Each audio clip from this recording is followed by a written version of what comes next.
वैसे तो बिहार की राजनीति कभी भी बाहुबलियों के प्रभाव से अछूती नहीं रही है। चाहे सूरज भान सिंह हो, चाहे शहाबुद्दीन हो, चाहे छोटे सरकार के नाम से जाने वाले अनंत सिंह या फिर सुनील पांडे हो।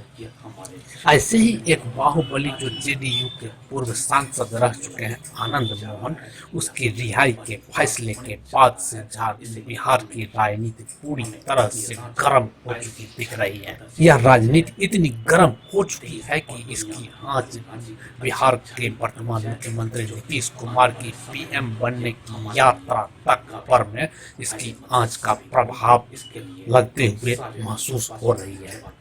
जैसा कि हम सभी जानते हैं कि आनंद मोहन को जो सजा मिली थी वह बिहार के एक आईएएस ऑफिसर जी कृष्णैया की हत्या के आरोप में उनकी उन्हें सजा मिली थी। आप सभी जानते हैं कि जी कृष्णैया एक ऐसा आदमी था जिसने कि पुली का काम करके आईएएस की कुर्सी तक पहुंचा था और वह महादलित परिवार का होकर के आईएएस की कुर्सी तक पहुंचा था और आईएएस की बिहार में निर्मम हत्या कर दी गई थी जिसकी सजा आनंद मोहन को मिली थी। आनंद मोहन वही बिहार का एक लौता नेता है जिन्हें की मृत्यु दंड की सजा अदालत के द्वारा दी गई थी, जिसे बाद में आजीवन कारावास में परिणत कर दिया गया। अब इसकी कमान पूरी तरह से ओवैसी साहब उठा चुके हैं और ओवैसी साहब का कहना है कि प्रधानमंत्री बनने की यात्रा में निकले नीतीश कुमार आखिर क्या देश की जनता को क्या संदेश देना चाहते हैं कि एक आईएएस ऑफिसर दलितों की हत्या करने वाले को जेल से रिहा करके वह क्या संदेश देना चाहते हैं नीतीश कुमार, पहले यह स्पष्ट करें। आइए हम देखते हैं क्या कहते हैं असदुद्दीन ओवैसी साहब। यही तो हम कह रहे हैं, मरने वाला दलित हो या मुसलमान हो, रेप होने वाली महिला दलित हो या मुसलमान हो या आदिवासी हो, और इनका जो हत्या करते हैं और रेप करते हैं तो उनको चाहे बीजेपी की सरकार गुजरात की हो या बिहार की नीतीश कुमार की सरकार हो, और नीतीश कुमार सारे देश में फिर रहे हैं अपोजिशन यूनिटी के नाम पर और अपने आप को प्रधानमंत्री का कैंडिडेट बता रहे हैं। आप ये पैगाम दे रहे हैं पूरे देश को। आप दलित कम्युनिटी को बोलेंगे अब आप जाकर पूरे देश में 2024 में कि देखो हमने एक दलित ऑफिसर की हत्या करने वाले एक आदमी को छोड़ दिया। कौन सी अपोजिशन? हम यही तो कह रहे हैं कि आइडियोलॉजी पे फाइट करिए बीजेपी से, आप नहीं करना चाह रहे। जो काम बिल्किस बानो से किया आपने आज वही कर दिया यहां पर कृष्णिया के कातिलों को छोड़कर।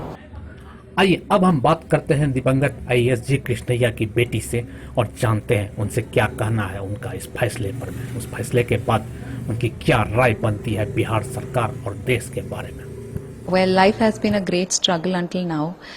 The kind of जितना इम्पैक्ट मेरे पापा के जाने के बाद हुआ है हमारे फैमिली पे बहुत ही गहरा है। शायद जो पेरेंट्स वहाँ पे है, जो सिंगल पेरेंट्स है, शायद वो समझ सकते हैं कि इम्पैक्ट कितना गहरा है। तो हाँ, जो भी डिसीजन अभी लिया गया है नीतीश कुमार जी ने उनको बाहर लाने का, वो बहुत ही गलत है। तो हम चाहते हैं कि नीतीश कुमार जी इसके बारे में सोचे और एक सेकंड थॉट दे इस डिसीजन के बारे में। तो क्या आप इस डिसीजन के अगेंस्ट अपील करना चाहेंगे? हाँ, डेफिनेटली हम अपील तो करेंगे। अगर गवर्नमेंट कुछ आगे जाके कुछ डिसीजन नहीं लेती है और उनके थ्रू उनके बेनिफिट के हिसाब से अगर जाती है तो डेफिनेटली हमको अपील करना पड़ेगा प्राइम मिनिस्टर और प्रेसिडेंट ऑफ इंडिया से। और सुप्रीम कोर्ट भी जाएंगे अपील करने के लिए। पापा के दोस्त वगैरह बोल रहे थे कि हम डेफिनेटली आगे बढ़ेंगे इसके बारे में अगर इनजस्टिस होता है तो आप भी लड़ेंगे? डेफिनेटली, हम डेफिनेटली लड़ेंगे। हमारी तरफ से जो भी हो सकता है हम करेंगे। हमने सिविल सर्वेंट नहीं बना है, बट आई थिंक अभी बहुत सोर्सेस है जहाँ से हम जा सकते हैं, लड़ सकते हैं। तो हाँ, डेफिनेटली हम लड़ेंगे। नीतीश कुमार गवर्नमेंट को आपको क्या कहना है? नीतीश कुमार जी के गवर्नमेंट को बस यही कहना चाहते हैं कि ये जो भी एग्जाम्पल आप लोग सेट कर रहे बहुत ही इनकरेक्ट है। आप क्या मैसेज देना चाहते हैं सोसाइटी को इनफैक्ट कि किलिंग समवन और आगे बढ़ना is correct, and that too a civil servant who had worked so hard to become an IAS officer. शायद उनके पास कुछ भी पैसे नहीं थे, कुछ भी नहीं था, मगर सिर्फ उन्होंने बिहार के लोगों के लिए काम किया था। तो मैं चाहती हूँ कि नीतीश कुमार जी सोचे कि उस टाइम पे उन्होंने इतना अच्छा सर्विस किया था कि आज तक लोग उनको पहचानते हैं। हम क्या आपको लगता है कि सिर्फ वोट बैंक पॉलिटिक्स के वजह से उनको बाहर लाया जा रहा है आनंद मोहन को? और अगर इतने लोग बात कर रहे हैं तो शायद वही सच होगा। तो हमने सुना है कि आनंद मोहन राजपूत है और इन कास्ट पॉलिटिक्स में जाके उनके फेवर थ्रू शायद उनके नंबर ऑफ वोट शायद बढ़ सकते हैं। तो ये सब कुछ एक डेफिनेटली बड़ा हाथ होगा, बट मैं अश्योर नहीं कर सकती हूँ क्योंकि मेरे को back side of the story नहीं पता है। आइए अब हम बात करते हैं दिवंगत IAS जी कृष्णैया की पत्नी से और उनसे जानते हैं इस फैसले पर में क्या कहना है उनका। मोहन जी रिलीज हो गया बोले तो देख के ना पब्लिक तो प्रोटेस्ट करेगा उसको फिर जेल में भेजने के लिए। ये तो पॉलिटिकली मोटिवेटेड है और उसको चीफ मिनिस्टर जी को प्रेशराइज कर दिया होगा, ऐसा इसलिए ऐसा डिसीजन ले लिया। इतना पब्लिक प्रोटेस्ट करने के बाद भी वो रिलीज कर रहा है बोले तो ये गलत है, बहुत गलत है। ऐसा केसेस को एंकरेज नहीं करना चाहिए चीफ मिनिस्टर को और कोई भी पॉलिटिकल लीडर्स को। और उसको बाद में इलेक्शंस में खड़ा हुआ तो भी पब्लिक थोड़ा ये होकर उसको वोट मत डालना। मैम लीगल प्रोसीजर के हिसाब से ही उनको बाहर लाया करके तेजस्वी यादव ने कहा है, कानूनी तरीके से ही उनको बाहर लाया गया है करके। कानूनी तरीका से बाहर लाया गया तो कानूनी तरीका से ही वो अंदर चले गया था ना। हाँ, फिर कानूनी तरह का बाहर कैसा आएगा? कानूनी तरह से ही उसको अंदर लेकर चला गया, फिर कानूनी तरह से फिर बाहर लेकर आए बोले तो there is no any meaning in that. वो तो सेंट्रल गवर्नमेंट का सर्वेंट है, इसलिए हम विनती करते हैं प्राइम मिनिस्टर जी को भी और प्रेसिडेंट जी को भी थोड़ा सा इंटरवीन करके इसको वापस लेना बोल के नीतीश जी को बोलेगा बोल के हम विनती कर रहा है।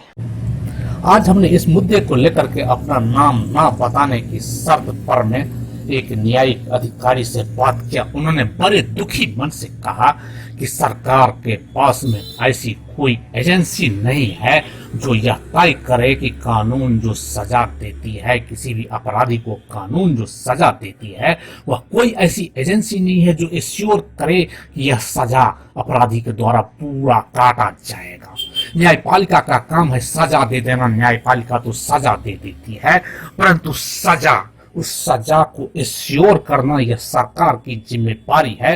परंतु सरकार के पास में ऐसी कोई भी एजेंसी नहीं है जो यह पूरी तरह से एश्योर करे कि न्यायालय जो सजा दे रही है वह सजा पूरी तरह से अपराधी के द्वारा काटा जाएगा। उन्होंने काफी दुख व्यक्त करते हुए कहा कि पूरे देश में हजारों ऐसे लोग हैं जो सजा पूरा नहीं काट पाते हैं, क्योंकि हमारे देश में ऐसी एजेंसी है ही नहीं जो यह हमें एश्योर करे कि न्यायालय जो सजा देती है वह पूरी तरह से सजा उससे कटवाएगी, अपराधियों को उसको पूरा का पूरा सजा मिले। ऐसी कोई हमारे पास एजेंसी ही नहीं है। यह हमारी व्यवस्था की बहुत बड़ी कमी है। वैसे तो इस मुद्दे पर में कृष्णैया के परिवार वालों का कहना है कि वह इस लड़ाई को अभी लड़ेगी और अपराधियों को इतनी आसानी से अपराध सजा मुक्त नहीं होने देगी। अब देखना यह है कि यह होता है क्या, क्योंकि यह IAS ऑफिसर जिनकी हत्या की गई थी वह सेंट्रल सरकार के अधिकारी थे और वह ऑन ड्यूटी थे और ऑन ड्यूटी में उनकी हत्या की गई थी और परिवार वाले उन्हें अपराधियों को सजा दिलवाने के लिए पूरी तरह से हर प्रकार से लड़ाई लड़ने को अभी तैयार दिख रहे हैं। अब देखना यह है कि यह परिवार वाले अपराधियों को सजा दिलवा पाते हैं या बिहार सरकार द्वारा कानून बदल कर रिहाई किए जाने को बरकरार रख पाते हैं, या तो आने वाला समय ही बता पाएगा। आगे आप हमारे साथ बने रहिए यह जानने के लिए कि आगे होता है क्या। TSA लैब न्यूज से मैं हूँ आपके साथ संपादक अशोक कुमार झा। हम फिर मिलेंगे आपसे बेहतरीन और ताजा खबरों के साथ।